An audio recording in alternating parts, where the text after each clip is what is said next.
Hola, ¿qué tal amigos? ¿Cómo están? Bienvenidos a Geopolítica con Emiliano, su servidor. El día de hoy estamos con una amiga muy querida en realidad de la licenciatura en Ciencia Política y Administración Pública. Ella es experta en temas de evaluación del desempeño y también sobre presupuesto con base en resultados que pueden parecer un poco técnicos, pero justamente nos va a estar platicando sobre cómo se vinculan y cuál es su importancia precisamente en términos geopolíticos y en la forma en la que este tipo de decisiones, de técnicas, de estrategias administrativas ayudan o perjudican la relación con otros países, pero también su importancia a nivel interno y a nivel nacional. Muchas gracias, Anaí, por estar aquí con nosotros. Muchísimas gracias a ti, Emiliano, por invitarme a este espacio, a este proyecto que estamos viendo que estás construyendo con mucho esfuerzo y pues igual agradezco esta oportunidad de ver estos temas que parecen técnicos, pero son súper importantes para la toma de decisiones de los estados. Sí, son pocas las oportunidades que tienen el público para aprender de alguien que trabaja y vive la administración pública. Justamente por esta razón, quizá antes de irme directamente con mis preguntas, ¿podrías platicarnos un poco de la importancia de la evaluación del desempeño e introducir este tema para la audiencia antes de que entremos con los cuestionamientos? Sí, claro que sí, Emiliano. Mira, cuando nosotros hablamos de la capacidad de respuesta del Estado frente a desafíos globales, llamémonos presiones externas, pues internacionales, fenómenos climáticos o tensiones regionales, normalmente siempre pensamos primero en los recursos, ¿no? En el dinero que se asigna a esos asuntos, en el liderazgo político, perdón, y en capacidades operativas. Sin embargo, pues hay un elemento que pues es menos visible, casi nunca lo tomamos en cuenta, pero es cómo llegamos a esas decisiones, ¿no? Pero este es igual de determinante. Me refiero a los resultados derivados de ejercicios de evaluación que se tienen que hacer del desempeño, tanto de políticas públicas, de programas presupuestarios o de algo que estemos nosotros haciendo para que nos posicionemos como un estado fuerte, ¿no? Entonces, pues esto es la evaluación del desempeño. Y esto generalmente pues es visto como un ejercicio súper técnico o un requisito normativo, y más porque lo vemos desde capacidades técnicas del Estado. Sin embargo, este mecanismo permite saber si se están logrando los objetivos, en qué medida y bajo qué condiciones. Y pues esto es clave, ¿no? Porque en contextos de alta incertidumbre, los gobiernos no solo necesitan actuar rápido, sino actuar con información confiable y criterios claros de priorización. Y esto es lo que nos da a evaluar el desempeño de lo que estemos haciendo. Entonces, desde una perspectiva metodológica, pues tenemos instrumentos como lo que llamamos matriz de indicadores para resultados, que nos permite hacer un seguimiento sistemático de metas, que es lo que nosotros nos proponemos llegar a hacer. Y pues la evaluación del desempeño permite generar algo que pocas veces tenemos en nuestra mente, ¿no? Que es la trazabilidad de la toma de las decisiones, porque no solo es tomar decisiones, sino saber cuáles decisiones hemos estado tomando conforme el tiempo y cómo van generando estos resultados, ¿no? Entonces también, pues el gobierno cuenta con mecanismos robustos de medición para, pues, identificar desviaciones de manera oportuna, ajustar estas intervenciones y reasignar recursos si es que es necesario, ¿no? Con mayor precisión. Entonces, pues en un entorno global es súper importante la evaluación del desempeño porque también incide en el posicionamiento de los países, porque no solo mejora la eficiencia interna, ¿no? Porque a veces podemos ver las evaluaciones de recursos o del desempeño como algo solo para el gobierno mismo, pero no, porque esto pues fortalece la credibilidad institucional y esto es un factor clave para atraer inversión y coordinarse internacionalmente y así sostener estabilidad en contextos adversos. Bueno, y en este sentido, pues es un componente metodológico, pero se convierte en una capacidad estratégica del Estado, porque no solo permite medir resultados, sino orientar la acción pública hacia donde realmente se genera valor. Pues justamente lo que vienes platicando se acerca mucho a mi primera Pregunta, si te entiendo muy bien, pues gracias a esta evaluación, la toma de decisiones a través del tiempo se puede retroalimentar con muchísimo más conocimiento y no nada más con muchas proclamas que a veces llegan a realizar los políticos. Entonces, precisamente esto te quería preguntar en términos concretos, ¿cómo incide la evaluación de desempeño en la capacidad de respuesta del Estado y en la forma en la que se van a posicionar frente a los otros países?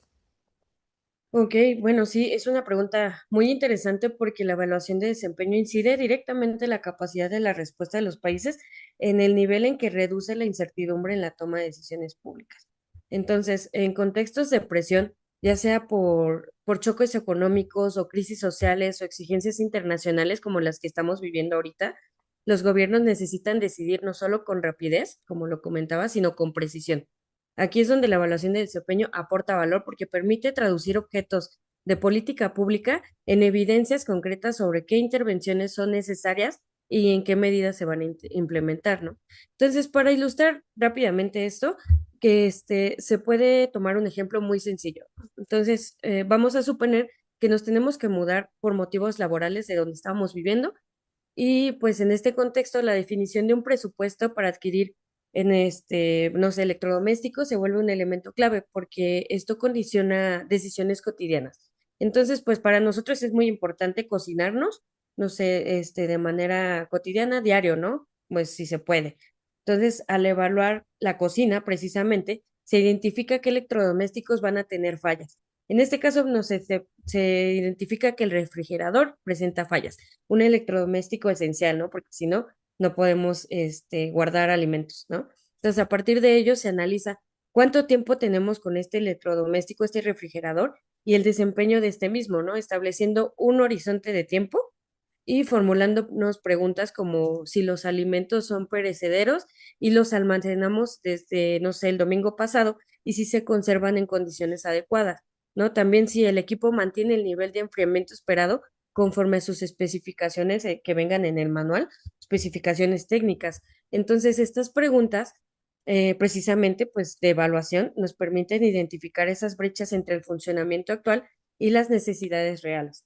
Entonces, entre mayor capacidad de almacenamiento o mejor desempeño de este electrodoméstico, podemos conservar los alimentos durante toda la semana. Entonces, pues estas preguntas, ya como materia técnica, se traducen en metas que corresponden al nivel de desempeño esperado, perdón, en un periodo. Y la evaluación consiste en contrastar estos resultados observados con dichas metas. En este sentido, pues los instrumentos no son neutros, se estructuran una toma de decisiones, orientan prioridades y generan información comparable en el tiempo. Entonces, pues así vamos a poder decidir si nuestro refrigerador lo vamos a conservar o vamos a cambiarlo o, bueno, qué decisión vamos a tomar, ¿no? Entonces, ese es un ejemplo muy sencillo para introducirnos a este tema de la evaluación del desempeño, de las metas, de los indicadores, ¿no? Entonces, cuando los mecanismos funcionan adecuadamente, pues el Estado puede evitar riesgos, corregir estas desviaciones y reasignar recursos como lo del ejemplo del refrigerador, ¿no? De una manera más eficiente. Y esto se traduce en una capacidad de respuesta porque las decisiones no parten de cero, sino de un marco estructurado, o sea, de información y de aprendizaje. En este caso, pues el Estado es un aprendizaje institucional, ¿no? Ahora bien, pues esta capacidad también tiene una dimensión externa, que es lo que estamos platicando ahorita, que en un entorno global los países pues no solo compiten por recursos, sino también por confianza y credibilidad institucional. Pues creo que todos hemos visto estas entrevistas y estos resultados que se le hace a la gente que se le pregunta cómo está conforme al gobierno que está en turno, entonces, ¿cómo lo ve? ¿No? Entonces también eso genera confianza, eso genera credibilidad cuando nosotros tenemos resultados y esos resultados también se dan a la ciudadanía. Entonces, el gobierno cuando demuestra que mide, que evalúa y que ajusta en sus políticas con base en resultados, proyecta mayor certidumbre hacia inversionistas, organismos internacionales y otros estados mismos, ¿no? Y pues en síntesis, perdón, para terminar pues con esta pregunta, esta respuesta, pues la evaluación del desempeño actúa como un acelerador de la capacidad de respuesta del Estado. Al convertir esta información que nosotros tenemos de la evaluación en toma de decisiones, pues son más oportunas, más precisas y más alineadas a resultados. Pues al mismo tiempo es importante reconocer que estos procesos obviamente no operan en el vacío, ¿no? No es algo que nosotros tengamos los resultados y ya tomemos las decisiones, sino que también tenemos que ver el contexto en el que interactúan todas las dinámicas sociales complejas y lo que requiere una lectura continua, ¿no? De estos resultados en contextos cambiantes y mucho más a nivel de países, ¿no? A nivel de estados. Y pues de esta forma, pues la evaluación no solo aporta una eficiencia técnica, sino que permite que las políticas públicas se adapten y respondan a necesidades reales de la sociedad. Tu ejemplo me parece sumamente ilustratorio porque nos permite entender primero cómo podría funcionar una evaluación de desempeño en términos más cotidianos y después ver la forma en la que se extiende, ¿no?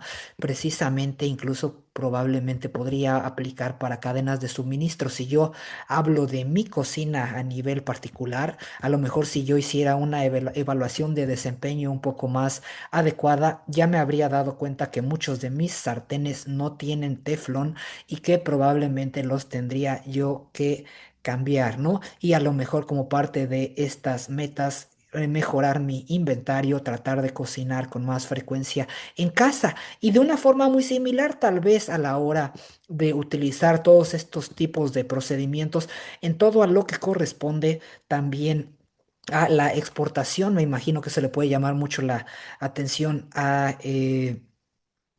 nuestro público, pues precisamente también de muchos de estos alimentos que tienen que seguir lineamientos muy específicos para seguir toda clase de estándares de salud y también ir logrando, pues, cómo vas presentándonos a nosotros cumplir con las metas y con los objetivos. Si yo no mal recuerdo, varios de nuestros profesores nos decían, si no hay administración pública, no hay gobierno funcional y las decisiones se van tomando realmente de una forma muy desinformada, ¿no? Sin embargo, también te iba a decir, y precisamente hablando de esta ausencia de administración pública en algunos casos, ¿qué pasa cuando, nos podrías platicar, qué pasa cuando a lo mejor dentro de los lineamientos no se encuentra quizá algún protocolo, quizá alguna pregunta, cuando nos encontramos con la falta de capacidad de respuesta por parte del Estado y precisamente algunos de estos mecanismos que en un mundo ideal, pues estamos hablando de que habría que tener eficiencia, habría que tener transparencia, habría que tener resultados. Pero ¿qué pasa cuando pues están faltando este tipo de mecanismos efectivos de medición precisamente para estas categorías que te decía yo, ¿no? ¿Podrías platicarnos al respecto? Sí, claro que sí. Fíjate que pues es muy importante estar haciendo estos ejercicios de evaluación, pero si, no sé, nos imaginamos un escenario en donde algún estado carezca de mecanismos efectivos para medir su desempeño, pues el problema no solo es técnico, porque no es que nosotros estemos evaluando solo para tener un informe que vamos a presentar al Congreso tal día, ¿no? Sino que no se queda en esa parte técnica, sino que se pierde la capacidad de saber si la acción pública está generando valor o simplemente se está reproduciendo inercias institucionales, lo que tú decías, ¿no?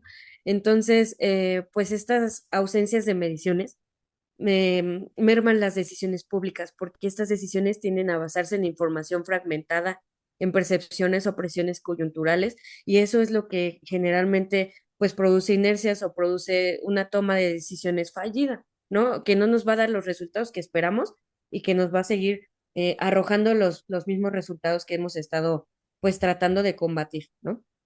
Entonces, pues esto tiene un efecto inmediato en la capacidad de respuesta, ¿no? Si se reacciona tarde, con menor precisión o en muchos casos con intervenciones que no están alineadas a los problemas reales, no vamos a tener esos resultados. Entonces, bueno, desde una perspectiva metodológica, la falta de indicadores claros, lo que mencionaba hace rato, ¿no? Las mediciones, ¿no? Las preguntas que hicimos hace rato de los electrodomésticos, la falta de estos indicadores, líneas bases, metas verificables, impide dar seguimiento al desempeño y aprender de la implementación, porque ese es un proceso formativo, ¿no? Siempre es estar aprendiendo de los resultados que tú generas. Entonces, pues el Estado pierde la posibilidad de ajustar oportunamente sus políticas y se traduce en mayores costos también. O sea, porque esto te va a seguir costando y costando y costando. Y pues los costos financieros pues son muy importantes, pero no tanto, bueno, a mi parecer, como los costos sociales, ¿no? Porque también no estás generando resultados para la sociedad. Entonces, pues existe, perdón, también una implicación relevante pues en lo que decías en términos de transparencia y rendición de cuentas vinculada al diseño y al uso de estos mecanismos de evaluación dentro del ciclo de políticas públicas, porque cuando las metodologías de evaluación son limitadas, sus alcances están claramente definidos o los resultados no se incorporan a la planeación y seguimiento y toma de decisiones, pues vamos a debilitar la capacidad institucional de vincular recursos ejercidos a los recursos que quieres obtener. Eso dificulta pues la valoración efectiva del gasto público, ¿no? Que es lo que estamos hablando. Y pues estos vacíos tienen efectos acumulativos, es eso, ¿no? Porque si uno no cambia a partir de estos resultados, pues se van a acumular siempre estas decisiones, ¿no? Pues esto se traduce, por ejemplo, en programas que no funcionan y que pueden mantenerse por el tiempo, ¿no? Sin evidencia que lo justifique. Y también, pues, algunas intervenciones efectivas no son necesariamente fortalecidas o se pueden escalar o aumentar la cobertura porque pues no estás tomando decisiones con base en los resultados que te generan las evaluaciones. Y pues en otras palabras, pues sin medición no hay un criterio sólido para priorizar tus decisiones, ¿no? Entonces, también la ausencia de mecanismos de medición limita la capacidad del Estado para gestionar bajo condiciones de restricciones presupuestarias, que es, por ejemplo, lo que está pasando pues actualmente, ¿no? Que vivimos bueno, en México vivimos en un modelo de recorte de presupuesto y pues esta información, pues si no tenemos claros nuestros costos, con cuánto contamos, la eficiencia y los resultados, la asignación de estos pocos recursos no se puede volver a incrementar. Aunque la ley diga que nunca puede ir hacia abajo el presupuesto, pues no lo podemos incrementar de una manera efectiva, sino que va a ser de una manera inercial en lugar de ser pues de una manera estratégica, ¿no? Entonces, implica que estos escenarios de ajuste fiscal o de presión económica externa, el gobierno carezca de criterios sólidos para decidir qué programas sostener, qué políticas redimensionar o qué cancelar, ¿no? Entonces, esto puede derivar en recortes indiscriminados o en la preservación de intervenciones de bajo impacto. Entonces, pues también frente a presiones económicas externas, cambios políticos, las crisis que comentábamos hace rato, pues esto no solo adquiere un carácter estratégico, las evaluaciones, ¿no? Ya que solo también pues permite identificar intervenciones que están generando resultados, sino también reconocer cuando determinadas políticas pues ya perdieron pertinencia frente a las nuevas prioridades, ¿no? Porque pues estamos hablando de contextos cambiantes y de dinámicas sociales pues emergentes. Y hay algo que me gusta mucho decir y que siento que el Estado tiene una capacidad adaptativa, ¿no? Que los estados no son rígidos. Entonces, estas herramientas de evaluación nos permiten que los estados se adapten. Y hablando de estados de país, de estados propios, cuestiones regionales o de municipios, todo eso aporta, ¿no? Que se adapte hacia abajo, todo esto aporta. Y pues en general, pues la ausencia de estos mecanismos de evaluación, pues no es un asunto menor, ¿no? Ya porque erosiona la capacidad de respuesta del Estado desde su base y limita la capacidad de elegir y de ajustar y de rendir cuentas. Precisamente me llama muchísimo la atención la importancia de que estos mecanismos, tanto de medición como de adaptación, son lo que permiten que muchas veces esta rigidez más bien se convierta en adaptación y flexibilidad, ¿no? Igualmente me llamó mucho la atención la forma en la que se están vinculando estas tres categorías de eficiencia, transparencia y resultados en lo que pareciera un trabajo conjunto, ¿no? Precisamente hay distintas definiciones en los distintos órganos y organismos de gobierno respecto de las categorías, pero entendiendo simplemente eficiencia a grandes rasgos como tratar de conseguir los mejores resultados al menor costo posible, pues es a través de esta evaluación que nosotros podemos ver cómo están los costos, si hay transparencia, todos estamos al tanto de ello y podemos también generar presión por parte de la ciudadanía a los gobiernos o incluso los propios gobiernos sin necesidad de presión social, darse cuenta cuando tienen los mecanismos informativos, pues de la forma en la que se puede generar tanto mayores resultados a un costo adecuado sin tener dependencias que estén realmente utilizando este dinero de nuestros impuestos que no es sencillo para nosotros generar con nuestra fuerza de trabajo de una forma equivocada, ¿no? Ahora bien, además de esta cuestión interna, la gestión pública orientada a resultados, me platicabas un poco antes de que entráramos con el video, pues contribuye en temas muchísimo más amplios, como podría ser el de la seguridad nacional, la estabilidad institucional e incluso la proyección internacional de los países. ¿Podrías platicarnos también un poquito al respecto? Sí, claro que sí. Bueno, pues estos temas convergen en muchos puntos porque podemos ver políticas de distintas materias, ¿no? En seguridad, en alimentación, en salud. Pero ahorita que lo mencionas, en materia de seguridad, pues primero que nada, pues la gestión pública contribuye al fortalecimiento del Estado y en específico en tres ámbitos que se mencionan, que es alinear objetivos verificables y medibles en el tiempo. Y pues ahorita lo que mencionas en términos de seguridad nacional, pues permite que las intervenciones no se limiten a respuestas reactivas, que es a lo que estábamos acostumbrados.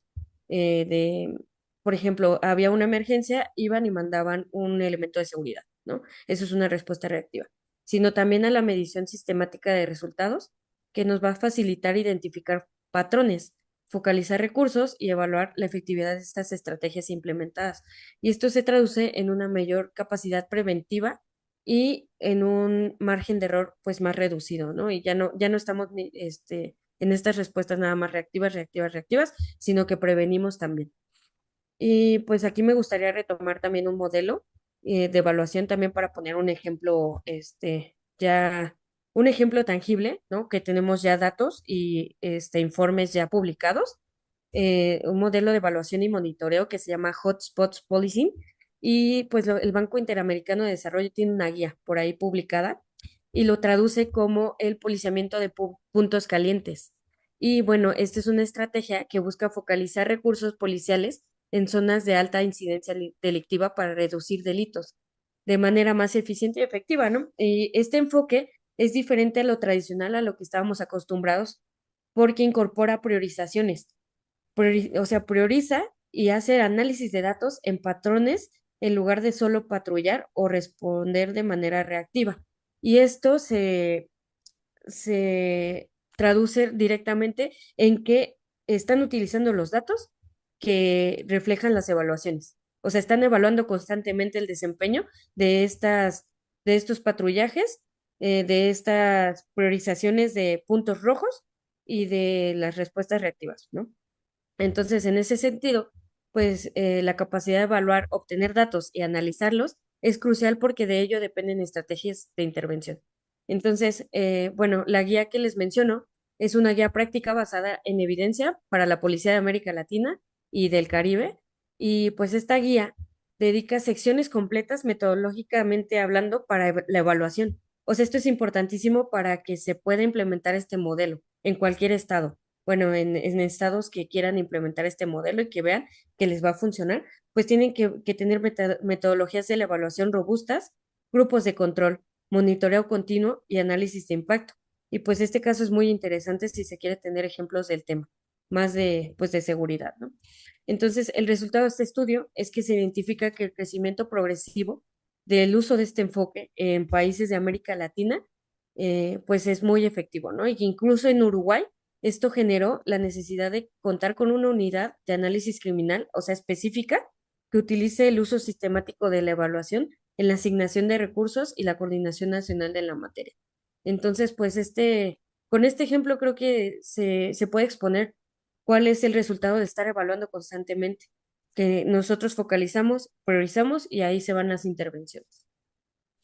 Sí, me encantó realmente este ejemplo porque me hace imaginarme una administración pública muchísimo más moderna a la que probablemente muchos de nuestros espectadores puedan tener en su cabeza, ¿no? Precisamente a través de este análisis de datos, si te entendí bien, pues se identifican cuáles son las zonas de mayor, que requieren mayor atención y es precisamente ahí donde también van a recaer los recursos en vez de buscar horizontalidad en una realidad que en realidad no es igual en todos los aspectos y que por lo tanto necesita una regulación y también un tratamiento diferenciado, ¿no? Y eso es lo que nos permite ahora este tipo de modelos como el que me comentas que a lo mejor yo no sé de qué año será, pero a lo mejor no es tan reciente, pero parece muy funcional, ¿no? Sí, de hecho es un modelo que pues se viene trabajando desde hace como 10 años y esta guía es como del 2022. Entonces, pues a mí me gusta mucho este ejemplo porque también no lo podemos, no podemos dejarlo también solo en un estado, sino también lo podemos utilizar de manera internacional para ver los focos rojos en donde están ahorita los conflictos internacionales y así los estados tienen la capacidad de evaluar todas esas intervenciones y hacer pues un análisis de esos datos, ver cómo van a actuar ante conflictos globales. Claro, 2022 sí me parece, bueno, cada quien tendrá su perspectiva, pero es bastante reciente y precisamente como dices tú, ¿no? La posibilidad de que a través de estos modelos haya adaptaciones en cada uno de los distintos países y cómo han demostrado tener resultados en distintos países de la región latinoamericana, que es la que más nos interesa a nosotros en este canal. Pues Anaí, muchísimas gracias por haber estado aquí con nosotros. En verdad hay muchas otras aplicaciones de las que nosotros podríamos seguir platicando en lo correspondiente a utilizar los distintos manuales, las distintas estrategias de evaluación, de elaboración presupuestal, etcétera, en las que pues ya tendremos oportunidad de platicar después con esta audiencia, por supuesto, si tienes el gusto de volver a acompañarnos. No sé si quieras, antes de terminar, despedirte del público y dar quizá nada más tus palabras finales. Sí, claro que sí, pues primero pues agradecerte el espacio porque nos abres estos temas que generalmente son muy técnicos, ¿no? Y que la gente pues no tiene este acercamiento de para qué funciona, ¿no? Entonces, con estos ejemplos que pusimos, creo que lo ponemos en un plano de conocimiento ciudadano. Entonces, me gusta mucho que abras estos espacios. Pues muchas gracias, gracias también al público que se interesa en estos temas y pues estaremos siguiendo con estas conversaciones tan nutridas, ¿no? Muchas Sí, gracias, Emiliano. gracias, más bien gracias a ti, porque yo creo que con esta conversación el público lo va a ver de una forma muy diferente y gracias a eso va a poder a lo mejor participar de forma ciudadana con muchísimo mayor conocimiento. Pero pues no es el único tema importante, habrá muchos temas importantes más que estaremos tratando aquí también en geopolítica con Emiliano, pero de momento lo vamos a dejar hasta aquí. Un gusto haber estado con Anaí. Esto es Geopolítica. Yo soy Emiliano. Hasta la próxima.